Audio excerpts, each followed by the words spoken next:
Onu deyim ki, taksonomiya ardıcıllıqdır. Yəni, fəaliyyətdə asandan mürəkkəbə doğru gedirik. Məsələn, birinci biz xatırlamaqdan danışacağıq. Xatırlamaq idrak taksonomiyasının ən sadə mərhələsi, pilləsidir. Yəni, birinci pilləsi hesab olunur və yaxud da yada salmaq mərhələsi. Biz keçdik, faktoloji, faktlara əsaslanırıq, yadımızda xatırlayırıq, deyirik, faktları olduğu kimi oxuyuruq, deyirik və yada salmaqda, xatırlamaqda da onun kimidir.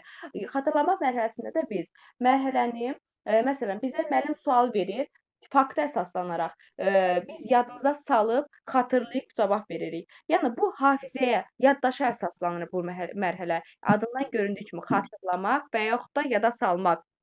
Adətən, yəni ümumiyyətcə, belə deyim, kurikulumda 100%lik heç nə yoxdur. Yəni adətən deyirik ki, böyük ehtimalla bu faktoloji biliklə əlaqəli olur. Yada salmaq, xatırlamaq səviyyəsi. İndi misallar üzərində gəlin bunu daha da təkmilləşdirək ki, bu yada salmaq, xatırlamaq mərhələsi nədir? Baxın, bunun felləri nədir? Tanımaq, seçmək, xatırlamaq, müəyyən etmək, əzbərləmək, sadalamaq, yada salmaq, tərifini söyləmək, bunların hər biri xatırlamaq mərhələsinin felləridir. Bunlara əsasən hansı suallarla bağlı? Məsələn, sual verə bilərlər ki, tarixlə sual. Neçənci il, tutaq ki, deyirəm ki, Şah İsmayıl Xətai neçənci il qanunda olub və yaxud da ki, hadisələrlə, proseslərlə, misal üçün, Birinci Dünya müharibəsi neçənci ildə başladı? Dünya müharibəsi nəticəsində kimlər qələbə qazandı? Hansı dövlət qələbə qazandı? Hadisə ilə bağlı sual verirəm və yaxud da ki, yerlərlə bağlı sual vermək ola bilər. Azərbaycan paytaxtı haradır və yaxud da ki, dünyada məsələn Amerikanın paytaxtı haradır və yaxud da ki, əsərlər haqqında hazır məlumatlar verirəm. Deyirəm ki, müəllimlər, uşaqlara deyirəm ki, uşaqlar, əsəri oxuyun, əsərdəki obrazları müəyyənləşdirin. Baxın, müəyyənləşdirmək xatırlama mərhələsində var. Bunu biz anlamada da keçəcəyik, bunu təhlildə də keçəcəyik müəyyənləşdirməyin. Xüsusiyyəti odur ki, fərqi odur ki, ilk öncə sizə xatırlama mərhələsini deyim ki, xatırlama mərhələsində müəyyənləşdirəndə biz oxuduğumuzu olduğu kimi deyiriksə, əsərdəki məsələn obrazları oxumuşuq bilirik də, obrazları olduğu kimi biz müəyyənləşdiririk. Tutaq ki, kimlər iştirak eləyib, hansı obrazlar iştirak eləyib, adlarını olduğu kimi deyirik müəllimə, cavablandırırıq. Yaddaşımıza əsaslanırıq, hafizəmizə əsaslanırıq. Bu olur yada salmaq, xatırlamaqda müəyyənləşdirmək. Və məsələn, suallar var burada. Məsələn, sual verə bilərsiniz ki, Xaqani Şirvani nə vaxt anadan olub?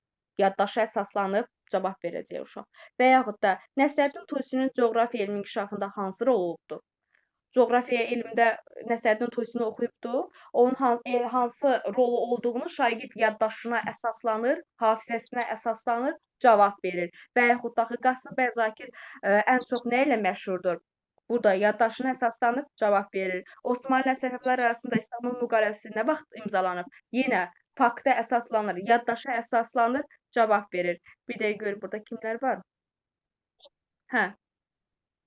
Bir növ xatırlama mərhələsi ən sadə və asandır. Orada fakt varsa, olduğu kimi cavab varsa, yəni özündən bir fikir əlavə eləmir, öz fikrini bildirmir, münasibət bildirmir. Sadəcə oxudu, cavab verdi, əzbərlədi, dedi, vəssalam. Xatırladı, dedi, vəssalam. Bu oldu xatırlama mərhələsi və yaxud da ki, yada salmaq mərhələsi. Xatırlama mərhələsi, deməli, müəllimlər, aydın oldu sizə. Deməli, burada müəllimlərimizdən kim var? Soruşuram, deyiləm müəllimə. Xatırlama mərhələsi aydın oldu. Bəli, müəllimə. İbrahim müəllim, aydın oldu. Bəli, müəllimə, bəli. Aynur müəllimə. Bəli, müəllimə, aydındır. Çox sağ olun. Bilur müəllimə. Qalaqsa 7 Bilur müəllimədir də, yoxsa? Günay müəllimə. Bəli, müəllimə. Çox sağ olun. İlhamə müəllimə. Bəli, müəllimə, aydındır. Çox sağ olun. Nərmin müəllimə. Aydındır, müəllimə. Çox sağ olun. Tural müəllim. Bəli, müəllimə, aydın oldu. Səyyad müəllim. Anladım, müəllimə. Aydındır, çox sağ olun. Samsung kimdir bu SM yazılan? Bir Galaxy, bir də Samsung yazılanlar kimdir? Adlarını desin, zəhmət olmasın. Salam müəllimə, biz əlavə qoşulmuşuq qıraqdan. Hə, narahat olmayın, heç nə olmaz, heç nə olmaz. Aha, sonra başqa, sizə də aydın oldu müəllim? Yaxşı. Əsas odur ki, xatırlama mərhələsi. İlkin mərhələ hər birinizə aydın oldu. İndi gərək növbəti mərhələ, ikinci addımımız anlama mərhələsindən. Anlama mərhələsindən danışacağıq. Anlama mərhələsində də müəllimlər nə var? Anlama mərhələsində artıq məsələn xatırlamaqda hafizəyə əsaslandıq, yaddaşa əsaslandıq. Olduğu kimi nə oxuduq onu dedik. Amma anlamaqda məntiqə əsaslanırıq. Anlayıb deyirik. Başa düşüb deyirik. Əzbər demir ya. Başa düşürük, anlayırıq deyirik. Bu anlama mərhələsidir. Və anlama mərhələsi adətən konseptual biliklə əlaqəli olur. Yenə hər zaman sözünü işlətmirik. Adətən konseptual biliklə əlaqəli olur. Çünki konseptual bilikdə nə idi? Orada da anlayıb deyildi də. Biliklərimizi gəlin biraz xatırlama verək, keçmişə gedək. Orada da konseptualda da anlayırdıq, başa düşürdük, fikrimizi ifadə eləyirdik. Ona görə deyirik ki, anlama mərhələsi adətən konseptual biliklə əlaqədar olur. Və anlama mərhələsinə feillərinə baxaq. Feilləri izah etmək və bunlar üzərində də izahat gedəcək. Feilləri izah etmək, nümunə gətirmək, daha sonra interpretasiya etmək. Interpretasiya odur ki, öz sözlərinlə ifadə edirsən. Bax, mən deyirəm ki, tutaq ki, nümunə gətirirəm ki, deyirəm ki, epik və lirik növlərin fərqi nədir? Mən bu konseptdə rutinizdə demişdik. Epik növü də öyrənib uşaq, lirik növü də öyrənib. Bunların faktoloji biliyi də ayrı-ayrılıqda. Amma bunların mən fərqini soruşuramsa, artıq demək uşağın daha məntiqinə enirəm, anlamasına enirəm. Uşaq anlayıb ki, onun fərqini mənə izah edə bilir. Epik və lirik növü. Aha, ona görə dedik, adətən konseptual biliklə əlaqəli olur. Və yaxud da deyirəm ki, verilmiş sözləri quruluş növlərinə görə necə qruplaşdırarsan? Bax, qruplaşdırma. Qruplaşdırma da anlama mərhələsindədir. Məsələn, bir neçə sözlər verilib. Mən deyirəm, quruluşuna görə bunu qruplaşdır. Yəni, sadədir, mürəkkəbdir, düzəltmədir. Üstünə yazılmayıb ki, bunun sadə, düzəltmə, mürəkkəb. Sən bu sadə, düzəltmə, mürəkkəbi öyrənmisən. İndi anlayırsan ki, bu sözlərin hansı sadədir, hansı mürəkkəbdir, hansı düzəltmədir. Onu qruplaşdırırsan. Bu da bizim anlama mərhələmizin sualıdır. Və yaxud da ki, deyə bilərəm ki, söz birləşməsinə aid hansı nümunələri gətirə bilərsən? Sən söz birləşmələrini öyrənmisən, mahiyyətini anlamısan və ona nümunələr gətirirsən. Bu da sənin anlama mərhələsindədir. Və yaxud da ki, mən sizə deyirəm ki, baxın, anlama mərhələsində öz sözlərindən ifadə var. Oxumusunuz əsəri, deyirəm ki, öz sözlərindən ifadə elə. Əsəri oxumusan da, olduğu kimi əzbər demə, öz sözlərinlə, özündən əlavələr eləyəcəksən də, öz sözlərini, öz fikrini əlavələr edəcəksən burada. Anlayıb sanki eləyirsən də bunu, anlamasan əzbər çıxıb danışasan. Sonra da hardasa bir söz yadından çıxanda, aha, orada boşluq yarandı, getdi, ardın gətirə bilməyəsən. Çünki onu sən əzbərinə, hafizəsinə, xatırlamana əsaslanıb deyirsən. Amma anlayan insan bir boşluq yarandısa, onu öz sözləri ilə bərpa edib deyəcək. Çünki həmin dərsin mahiyyətini anlayıb. Həmin tutaq ki, əsəri oxuyub, əsərin mahiyyətini anlayıb. Öz sözlərlə ifadə edir. Ümumiləşdirir, öz sözlərindən ümumiləşdirir, ümumiləşdirmə aparırsa və yaxud da qısa xülasəsini deyir. Əsəri oxuyub, mövzunu oxuyub, qısa xülasəsini danışır. Burada da anlama var. Çünki, necə deyim, öz sözlərindən qısa xülasəsini verir. Deyirəm ki, tutaq ki, İbrahim müəllim, siz biliyi oxumusunuz, biliyin növləri haqqında mənə qısa məlumat verin. Xülasəsini verin. Və yaxud da öz sözlərinizlə mən adətən deyirəm ha, sizə müəllimlər, heç tərifə ehtiyac yoxdur. Öz sözlərinizlə mənə necə başa düşmüsünüz? Elə deyin. Bu sizin anlamanızı göstərir, öz sözlərinizlə deməyin. Bax, mənə ən çox o lazım olur ki, sizin başa düşməyiniz, anlamağınız. Bu anlama mərhələsindədir. Gəlin bir neçə tapşırıq nümunələrinə baxaq, daha da möhkəmləndirək. Məsələn, deyir ki, 2 rəsm əsəri verir, deyir onu müqayisə edin. Müqayisə edin. 2 rəsm əsərini müqayisə edirəmsə, mən anlama mərhələsindəyəm. Və yaxud da ki, deyirəm ki, verilmiş isimləri sadə, düzəltmə, mürəkkəb olmaqla qruplaşdırıb təsnif edin. Bu da anlama mərhələsindədir. Və anlama mərhələsində səbəbini tapmaq var. Bir də ki, anlama mərhələsində təsvir etmək də anlama mərhələsinə aiddir. Və yaxud da deyirəm ki, əsəri oxumusunuz, oxuduğunuz əsəri gözünüzün öndə canlandıraraq, yazaraq təsvir eləyin. Yazaraq təsvir eləyin. Yazaraq, baxın, təsvir eləmək də anlama mərhələsinin feilidir. Sonra öz sözlərini ifadə eləmək, müəyyənləşdirmək anlamanın feilidir. Bir də ki, anlama mərhələsində səbəb var. Səbəbini müəyyənləşdirmək, səbəbini tapmaq. Məsələn, müəyyənləşdirməni yenə deyirəm, daha da konseptual deyirəm, xatırlanmaqda da keçdim. İrəlidə hələ təhlildə də deyəcəm müəyyənləşdirməni, dəyərləndirmədə adını çəkəcəm müəyyənləşdirməni. Amma anlamadakı müəyyənləşdirmədə səbəbini müəyyənləşdirirsən. Misal üçün deyim, səbəbini müəyyənləşdirmək. Baxın, səbəbi müəyyənləşdirməyə deyim. Bu virusların yayılması ilə bağlı. Deyirəm ki, müəllimlər, bu virusların yaranmasına səbəb nə idi? Siz səbəb deyirsiniz buna. Səbəbini müəyyənləşdirirsiniz, anlayırsınız, fikrinizi bildirirsiniz buna.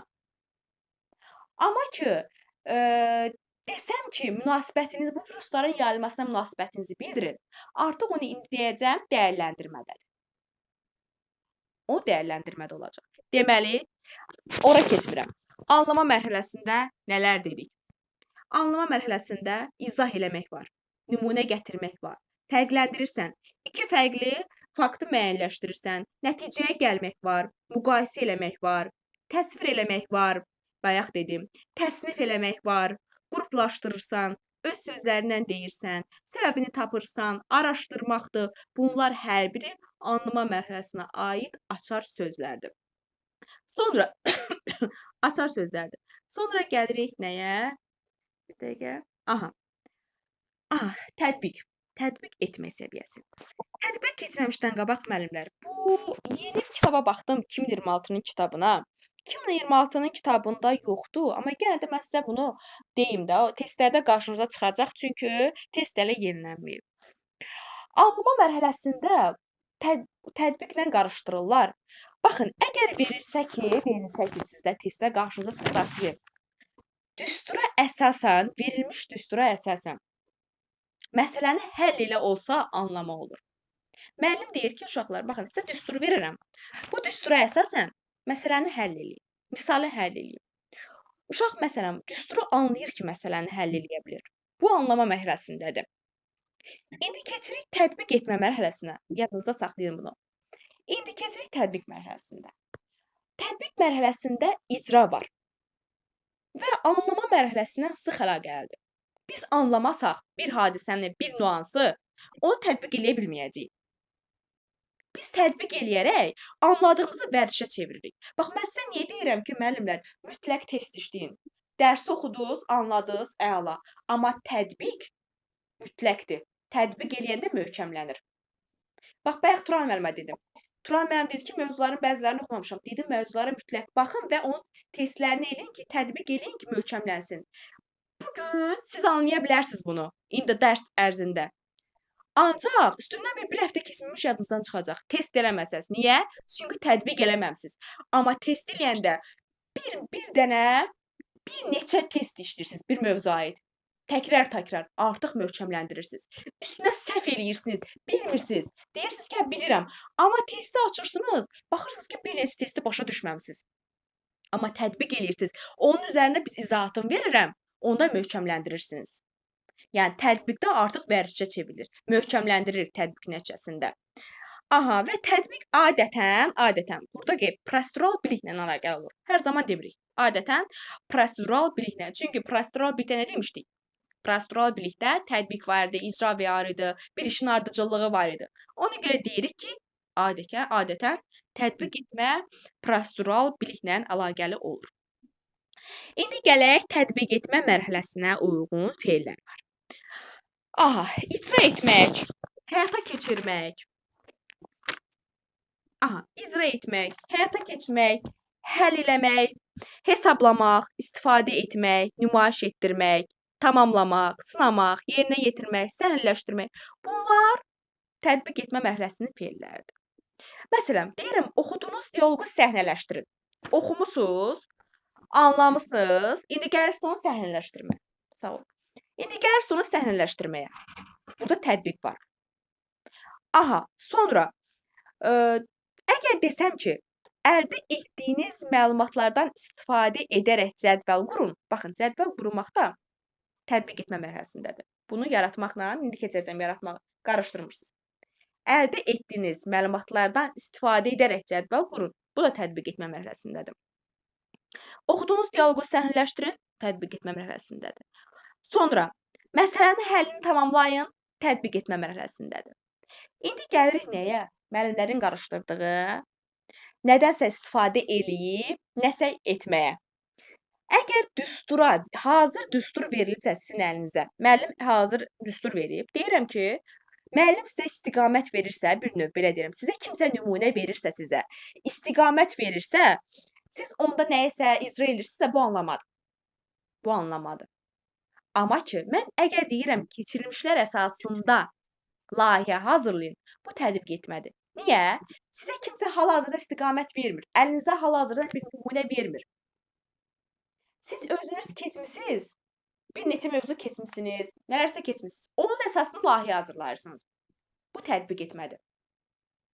Və yaxud da ki, istiqamət deyirəm. Əgər müəllim sizə istiqamət verirsə anlamadadır, diqqət elə olun, istiqamət verirsə, əlinizə hazır nümunə verirsə anlamadır. Yox, sizə istiqamət verən yoxdursa, özünüzün ixtiyarınıza buraxıb nəyisə işi icra edirsinizsə, tətbiq etmə mərhələsidir. Sonra, tətbiq etmə mərhələsinə aid nümunələrə baxaq. Öyrəndiklərinizi sınaqdan keçirin. Siz nə vaxtsa öyrənmisiniz və bunu sınaqdan keçirirsiniz. Tətbiq edirsiniz. Deyirəm ki, sizə, məsələn, bir neçə mövzunu öyrənmisiniz, biliyi öyrənmisiniz, misal üçün deyirəm, birində bundan qabaq metakognitiv bacarıqları öyrənmisiniz, təhsil qanunu öyrənmisiniz, kurikulum əvvəl 2 mövzunu öyrənmisiniz və bir neçə mövzu öyrənmisiniz. Deyirəm ki, müəllimlər, gedin bu mövzuya uyğun testlər işləyin. Siz bir neçə mövzunu öyrənib gedib tətbiq edirsiniz, icra edirsiniz test işləyərək. Əvvəlki öyrəndiyiniz biliklərə əsaslanaraq. Bu tətbiq etməlidir. Sonra deyir, əldə etdiyiniz məlumatlardan istifadə edərək cədvəl qurun. Bu da tətbiq etmədir. Daha sonra yaş məsələsini həll edin. Bu da tətbiq etmədir. Sonra düzbucaqlının perimetrini hesablayın. Bu tətbiq etmədir. Əgər mən düzbucaqlının perimetrinə uyğun sizə düstur versəm əlinizə, bu düstura əsasən gedin perimetri hesablayın. Onda olacaq, düstura əsasən, baxın, düstura əsasən desəm, perimetri hesablayın olsa, anlamı olacaq. Amma eləcə deyirəm ki, get düzbucaqlının perimetrini hesabla. Bu tətbiqdir. Bu hissə aydın oldu, ən çox qaranlıq qalan budur. Bu hissə aydın oldu. Bəli. Müəllimlər, xahiş edirəm, hər kəs fikrini Bəli. Bəli. Əla, Bəli. əla. Bəliniz şirin müəllimlər. Belə ürəklə deyə də mən də ürəklənirəm ki, mənə qulaq asırsınız. Əla. Bu oldu bizim tətbiq etmə. Tətbiq etmədə ümumiləşdirdik, icra var, iş var və tətbiq eləyərək biz anladığımızı vərdişə çeviririk, daha da möhkəmləndiririk. Bu belə. Sonra müəllimlər gəlirik təhlil etmə səviyyəsinə. Təhlil etmə, bunlar ümumiyyətcə taksonomiyanın mərhələləri bir-birindən sıx əlaqəlidir. Məsəl üçün deyirəm, biz xatırlamasaq anlaya bilmərik. Anlamasaq tətbiq eləyə bilmərik. Tətbiq eləməsək təhlil eləyə bilmərik. Məsələn, insan deyir özünün tətbiq etdiyi işi daha səmərəli şəkildə təhlil edə bilər. Təhlildə nə var? Açar sözlər. Ən vacib məqamı müəyyənləşdiririk təhlildə. Ümumiyyətcə, gəlin sizə onu qeyd edeyim, müəllimlər. Təhlil etmənin 3 əsas nüansı var, məqamı var. Birinci, birini ön plana çıxarmaqdır. Qeyd edirsiniz, müəllimlər, qeyd edeyim. Bunları bilsəz təhlil etmədə, göz yumulu testlərdə çox rahat tapacaqsınız. İndi hər birinin açıqlamasını verəcəm, siz yazın. Təhlil etmənin tapma yolları. Birinci addım olaraq 3 dənə addım deyəcəm. Birinci, birini ön plana çıxarmaq var. Bunu yazırsınız. İkinci, başqasının mövqeyini üzə çıxartmaq var. İkinci addımda. Üçüncü, fikrini faktlarla əsaslandırmaq var. Bu 3 addımı, indi 3 addım haqqında hər birinin açıqlamasını verəcəm. Baxın, birini ön plana deyəcəm. Müəllimə bir dənə bağışlayın, bir də deyə bilərsiniz zəhmət olmasa. İndi götürdüm. Birinci, birini ön plana çıxarmaq. Bir yazın. Birini ön plana çıxarmaq. Aha. Sonra 2, başqasının mövqeyini üzə çıxarmaq.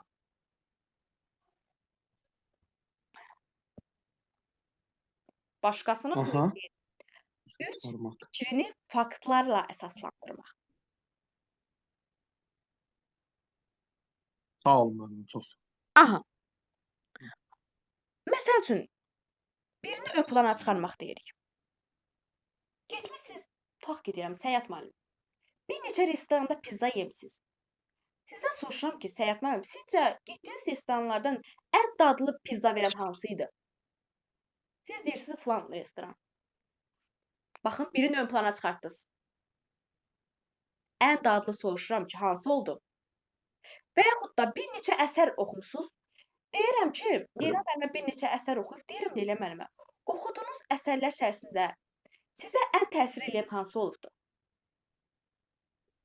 Aha, burada da birini ön plana çıxardır. Gördünüz müəllimlər? Bax, müəyyənləşdirmək təhlildə də var.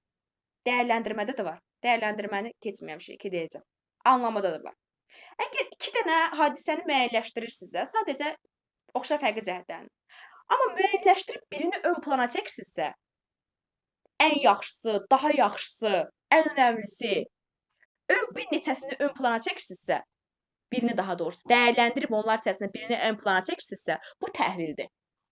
Deməli, birini ön plana çıxartmaq bu oldu. Bir də başqasının mövqeyini müəyyənləşdirmək var.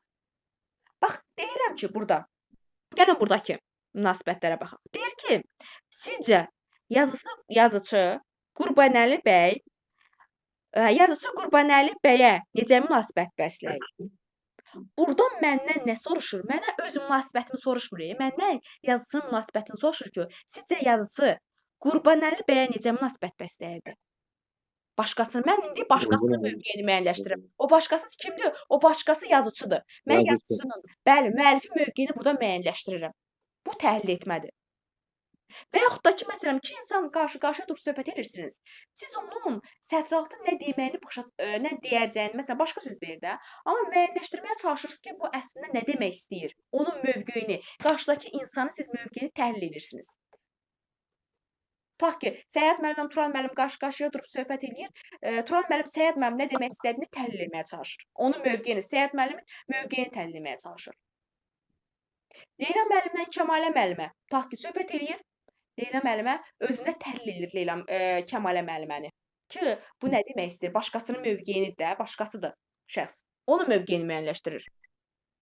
Ən çox qarşımıza düşər, bəli, aha, ən çox qarşımıza müəllifin mövqeyi, yazıçının mövqeyi, bu kimi sözlər çıxacaq. Və yaxud da ki, gəlin buradakı nümunələrə baxaq. Deyir ki, Rusiya prezidentinin çıxışındakı ən vacib məqamı müəyyən edin. Çıxış eləyib prezident, həm burada prezidentin mövqeyini müəyyənləşdirirəm, həm də onlar içərisində ən vacibini müəyyənləşdirirəm. Burada təhlildir. Sonra deyirəm ki, epik növü lirik növdən fərqləndirən əsas cəhatı müəyyən edin. Əgər desəm ki, bayaq necə idi? Epik növlə lirik növü fərqləndirirsəmsə anlamadı, sadəcə fərqləndirdim. Amma deyirəm ki, epik növü lirik növdən fərqləndirən əsas cəhəti. Aha, burada nəyisə önə çəkdim. Daha önə çəkdim. Əsas cəhəti müəyyənləşdirirəm. Bu oldu təhlil. İki rəsm əsərini müqayisə et və sərgiyə təqdim etmək üçün ən uyğununu müəyyən elə. İki dənə rəsm əsərini müqayisə edirəmsə anlamadı, onlardan ən uyğunu, yəni sərgiyə təqdim eləməkdən ötürü ən uyğununu seçirəmsə, bu təhlildir. Birini ön plana çəkdim. Üstə tutdum. Bu oldu təhlil. Yazıçını bu əsərdə düşündürən başlıca problemi müəyyənləşdirin. Mən özüm nəsə deməyəcəm, sadəcə yazıçının mövqeyindən çıxış edəcəm, yazıçının problemi müəyyənləşdirəcəm. Başqasının mövqeyi olacaq. Bir də var məndə fikrini faktlarla əsaslandırmaq var. Bax, hadisə baş verir, hər hansı bir hadisədir. Hər kəs buna fərqli münasibət bilir. Amma sən fakt gətirərək deyirsən ki, bu hadisə bu faktlar əsasında baş verib. Öz münasibətini bildirmirsən, öz münasibətini bildirmək başqadır. Amma faktlarla, fakt əsasında. Bax, misal üçün deyək. Nə deyək? Deyək təyyarənin vurulmasına. Təyyarənin vurulmasında hər kəs bir təxəyyül irəli sürmüşdü. Ki, biri dedi ki, nə bilim, toqquşubdu, biri dedi quş giribdi motorun içərisinə. Amma fakt əsasında biri dedi ki, məsələn, birinə orada qəlpə izi var, əsasən təyyarə vurulubdu, insanlardan yaralanan olubdu, yəni qəlpə ilə, qəlpə əsasında, o heç onsuz da təyyarə qəzaya uğrayıbsa, hər kəs yaralanacaq. Yəni, fakt gətirdi, nümunə gətirdi ki, bu faktdır, faktlar əsasında fikrini bildirir. Fikrini bildirir ha. Faktlar arasında fikrini bildirmək olur təhlil. Deməli, 3 dənə əsas nüans da olur təhlildə. Birini ön plana çıxarmaq, başqasının mövqeyini müəyyənləşdirmək, fikrini faktlarla əsaslandırmaq. Bu da oldu təhlil etmə. Təhlil etmənin də feilləri hissələrə ayırmaq, başqasının mövqeyini üzə çıxarmaq, ən vacib olanı tapmaq, ən uyğun, səmərəli olanı tapmaq, müqayisə edərək uyğun olanı seçmək, fərqləndirərək uyğun olanı seçmək, qruplaşdırıb ən uyğunu seçmək, daha yaxşısını seçmək. Bunlar hər biri təhlil etmənin feilləridir. Sonra gəlirik dəyərləndirmə. Dəyərləndirmə səviyyəsi. Hə. Deməli, dəyərlər. Biz təhlil elədik, indi gəlirik dəyərləndirməyə. Dəyərləndirmədə nədir?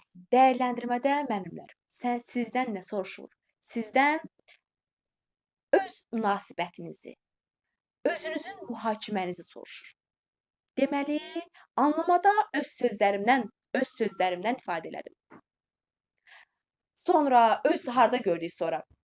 Bir də dəyərləndirmədə amma öz münasibətini bildirirsən.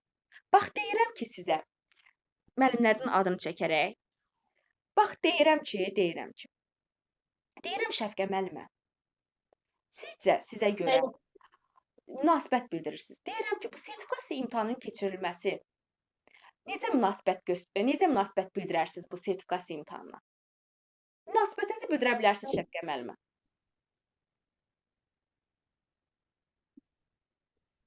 Sertifikasiya imtahanına. Səs getdiysə müəllimə. Səsim getdi. Bəli, bizdə də getdi. Gəldir müəllimlər səsim indi. Ha, İndi indi gəldi. gəlir mənim. Hə, mən sizə soruşuram ki, Şəfqə müəllimə, mənə bu sertifikasiya imtahanının keçirilməsinə bağlı öz münasibətini bildir. Burada Şəfqə müəllimə özünün öz sözləri ilə, özünün öz yanaşması ilə münasibət bildirəcək, öz yanaşması olacaq buna.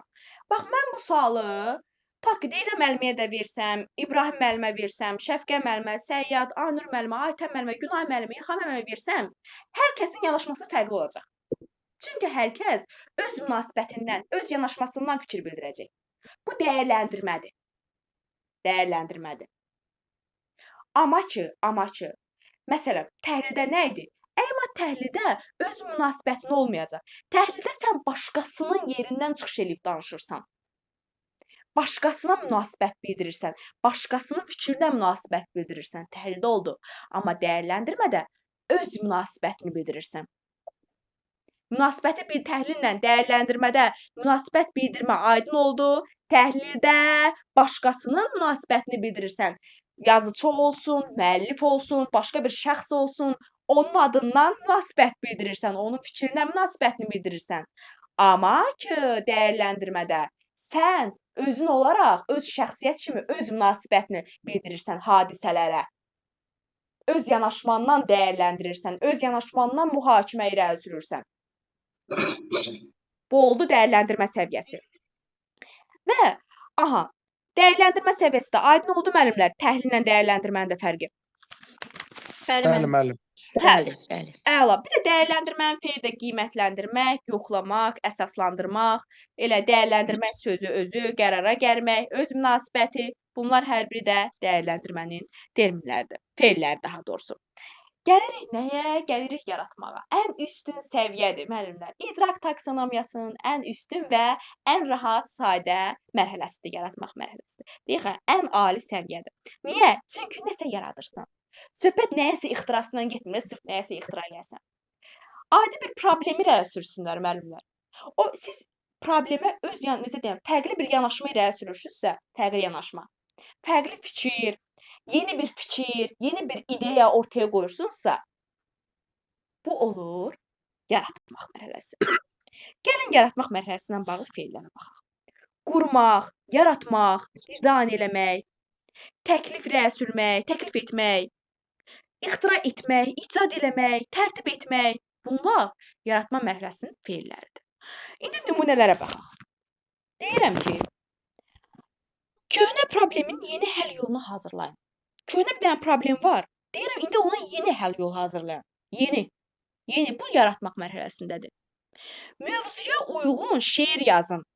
Mövzu keçmişik hər hansı bir mövzuda. Məsəl üçün, bilim mövzusunu keçmişəm. Burada deyirəm ki, bilim mövzusunu keçmişəm. Kim var? Deyirəm ki, misal üçün, Günay müəllimə, mövzuya uyğun şeir yazın. Şeir hazır deyil. Günay müəllimə özündən bir dənə şeir yazacaq. Bu yaratma mərhələsindədir. Bu o deməkdir. Sonra bu şeirə musiqi bəstələyin. Şeir var, musiqinin də notları fərqlidir də. Sən özündən, məsələn, bu şeirə fərqli bir musiqi bəstələyəcəksən. Fərqli, yeni, yaratmaq. Baxın, görürsünüz, hamısı yaratmağa doğru gedir. Bunlar hər biri yaratma mərhələsinə aid nümunələrdir. Müəllimlər, dərsimiz bu qədər. Yəqin ki, burada kimlər var? Müəllimlər, aydın olduğu taksonomiyanın idrak mərhələsi. Ona aid də sizə bir dənə test açacaq. Buyurun. Deməli, kimlər var? Buyurun müəllimə. Bəli, buyurun oxuyun. Oxuyun. Deyir müəllim şagirdə bir siyahı verir. Şagirdə bir siyahı verir və bu siyahıdakıları hüquqların və vəzifələrin başlıqları altında qruplaşdırmasını istəyir. Bu tapşırıq idraki taksonomiyanın hansı qruplaşdırmadırsa müəllim, bu anlamaqdır da. Anlayaq ki, gərək burada nə var, nə yox, sonra qruplaşdıra bunu. Bəli, doğrudur Aynur müəllimə. Təşəkkür edirəm sizə. Doğrudur, anlamadır.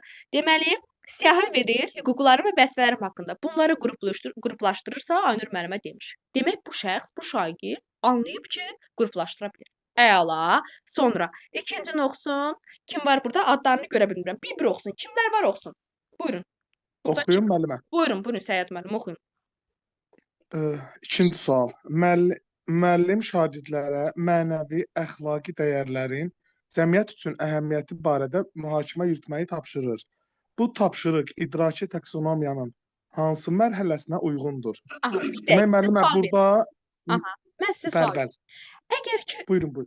Əgər ki, şagird öz yanaşmasını bildirirsə, mühakimə yürüdürsə, dəyərləndirirsə, bunda hansını götürəcəyik?